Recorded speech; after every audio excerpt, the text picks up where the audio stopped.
എല്ലാവർക്കും നല്ല നമസ്കാരം. ഞാനിപ്പോൾ നമ്മുടെ ചാലക്കുടി മാർക്കറ്റ് ചർച്ച് റോഡിൽ നമ്മുടെ LIC ഓഫീസിൻ്റെ മുൻപിലുള്ളൊരു പറമ്പിലാണ്. ഇത് കണ്ട ഏകദേശം കുറച്ച് സമയമായിട്ടുള്ളൂ 3 ലോറി പ്ലാസ്റ്റിക് മാലിന്യം കൊണ്ട് തട്ടിയേക്കണം ഇവിടെ. ഇതെന്തൊരു സംഭവമാണെന്ന് നോക്കിയാൽ. ഇത് കണ്ടെത്തിയത് നമ്മുടെ പ്രതിപക്ഷ നേതാവ് CS സുരേഷേട്ടനാണ്. അദ്ദേഹത്തിൻ്റെ പിന്നാലെ തന്നെ നിന്ന് ഇനി അടുത്ത വണ്ടി വരാൻ വേണ്ടി നിൽക്കുമ്പോഴാണ് ഞാൻ ഇവിടെ പ്രതിപക്ഷ നേതാവിൻ്റെ കാറ് കിടക്കണ കണ്ടപ്പോൾ ഞാൻ ഇതെന്താ ഇവിടെ നിൽക്കണമെന്ന് വെച്ചപ്പോഴാണ് ഇങ്ങനൊരു സംഭവം ഉണ്ടെന്ന് പറയുന്നത്. നമ്മൾ ഈ ബയോമൈനിങ് ഉൾപ്പെടെയുള്ള സംവിധാനങ്ങൾ നടത്തി നാടും പട്ടണവും നഗരമൊക്കെ നമ്മൾ വലിയ രീതിയിൽ ശുചീകരിക്കാനായിട്ടുള്ളൊക്കെ സർക്കാർ ഫണ്ട് ഉപയോഗിക്കുമ്പോൾ ഈ പ്ലാസ്റ്റിക് മാലിന്യങ്ങൾ മുഴുവൻ കൊണ്ടുപോയി ഇവിടെ തള്ളണത്.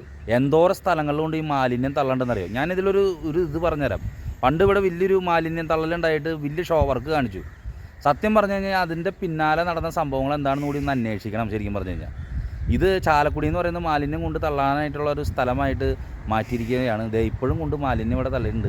ഇത് സ്വകാര്യ സ്ഥലമാണെങ്കിലും ഇതിങ്ങനെ മാലിന്യം തള്ളാനായിട്ട് പാടുണ്ടോ?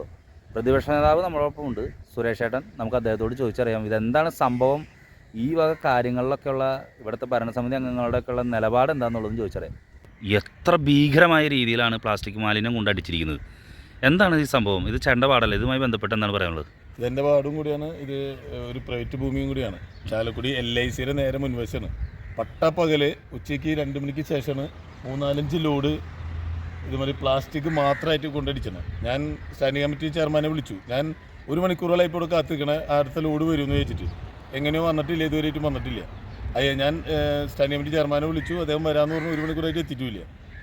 ശുചിത്വ ചാലക്കുടി എന്ന് പറഞ്ഞിട്ട് നമ്മുടെ ഓൺലൈനിലും മറ്റുള്ള കമ്പ്യൂട്ടറിലും മറ്റുള്ള കാര്യങ്ങളൊക്കെ ഓക്കെയാണ്.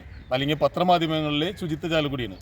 പക്ഷേ ചാലക്കുടിയിലേക്ക് ഇറങ്ങി ചെന്ന് കഴിഞ്ഞാൽ ചാലക്കുടി മാർക്കറ്റ് അല്ലെങ്കിൽ ഈ പരിസരങ്ങളിൽ ചാലക്കുടി മാർക്കറ്റ് ചെന്ന് കഴിഞ്ഞാൽ നാറിയ ചാലക്കുടിയായിട്ട് കാണുന്നത്, ചീഞ്ഞ് നാറിയ ചാലക്കുടിയായിട്ട് കാണുന്നത്. ഇവന്മാർക്ക് എന്താ പണിയുള്ളത്?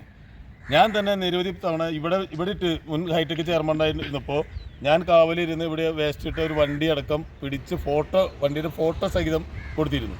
5 ദിവസത്തിനുള്ളിൽ അതിന് അവരെ പിഴയടയ്ക്കാനും മറ്റുള്ള കാര്യങ്ങൾ ചെയ്യാമെന്ന് പറഞ്ഞു. 2.5 കൊല്ലം 3 കൊല്ലം കഴിഞ്ഞ് ഇതുവരെയായിട്ട് ഒരു തീരുമാനം എടുത്തിട്ടില്ല, നഗരസഭ എടുത്തിട്ടില്ല. ഒരു കാര്യം പോലും ഈ ശുചിത്വം ചാലക്കുടി എന്ന് പറഞ്ഞാൽ സർക്കാർ ഒരുപാട് കാര്യങ്ങൾ, ഒരുപാട് ഫണ്ടുകളും ഒരുപാട് കാര്യങ്ങൾ ചെയ്യണം. ബയോമൈനിങ് നമ്മുടെ ക്രിമിറ്റോറിയത്തിൻ്റെ തൊട്ടുപുറത്ത് ആയുഷ് ഹോസ്പിറ്റലിൻ്റെയും ക്രിമിറ്റോറിയത്തിൻ്റെ നടുക്ക് ഇവർ ചാലക്കുടി നഗരസഭ പറയണ ഭൂമിയുടെ അടിയിൽ പ്ലാസ്റ്റിക് ഉള്ളത് അവിടെ മാത്രമുള്ളതെന്ന് പറയണേ. തെറ്റിദ്ധരിപ്പിച്ചിരിക്കുന്ന സർക്കാരിന്. അവിടെ 42 സെൻറ്റ് സ്ഥലത്തിൽ ബയോമൈനിങ് നടത്താൻ ഏകദേശം 2 കോടി രൂപയാണ് സർക്കാർ ഫണ്ട് അനുവദിച്ചു കൊടുത്തിട്ടുള്ളത്. അതിന് ക്രിമിറ്റോറിയം പൊളിച്ച് പണിയാനൊക്കെ നോക്കി. അത് ഞങ്ങൾ സമ്മതിച്ചില്ല, ഇടതുപക്ഷം സമ്മതിച്ചില്ല. ക്രിമിറ്റോറിയം തൊടാണ്ട് ചെയ്യാമെന്ന് ഉറപ്പിപ്പോൾ അവർക്ക് തൊടാണ്ട് എടുക്കാനും പറ്റുന്ന കാര്യങ്ങൾ ചെയ്യുന്നുണ്ട്. അപ്പോൾ അഴിമതി നിറഞ്ഞ ഒരു ചാലക്കുടിയാണ് ഇപ്പം നടന്നുകൊണ്ടിരിക്കുന്നത്. എറണാകുളത്ത് നിന്ന് ഒരു കണ്ടെയ്നർ വേസ്റ്റിന് പോട്ടയിൽ കൊണ്ട് അടിച്ചിട്ടുള്ളത്. അത് ഇവിടെ തന്നെ കിടന്നു. കുറേ കൊല്ലങ്ങൾക്ക് ശേഷം എന്ത് സംഭവിച്ചെന്നോലും അറിയില്ല. ഇപ്പോൾ ഇത് പ്രൈവറ്റ് ഭൂമിയായാലും ആർക്കും പോലും ഇങ്ങനെ അടിക്കാനുള്ളൊരു ഇതില്ല. ഇത് ഇവിടുത്തെ ചാലക്കുടി നഗരസഭയുടെ കഴിവുകേടാണ്. ഇത് വണ്ടി നമ്പർ ഞാൻ പറയാം. KL7 CE 1055 ഐഷർ വണ്ടിയുടെ പേര് ജസ്ലിൻ. KL7 CE 1055 ഐഷർ ജസ്ലിൻ വണ്ടി. ഇനിയെങ്കിലും കഴിവുണ്ടെങ്കിൽ ചാലക്കുടി നഗരസഭയ്ക്ക് ഇനിയും ഞാൻ ഇത് നിങ്ങൾ ചെയ്തില്ലെങ്കിലും ഇനിയും ഞാൻ നിങ്ങളുടെ മുന്നിൽ ഫോട്ടോ സഹിതം അല്ലെങ്കിൽ വണ്ടി നമ്പർ സഹിതം ഞാൻ വരും.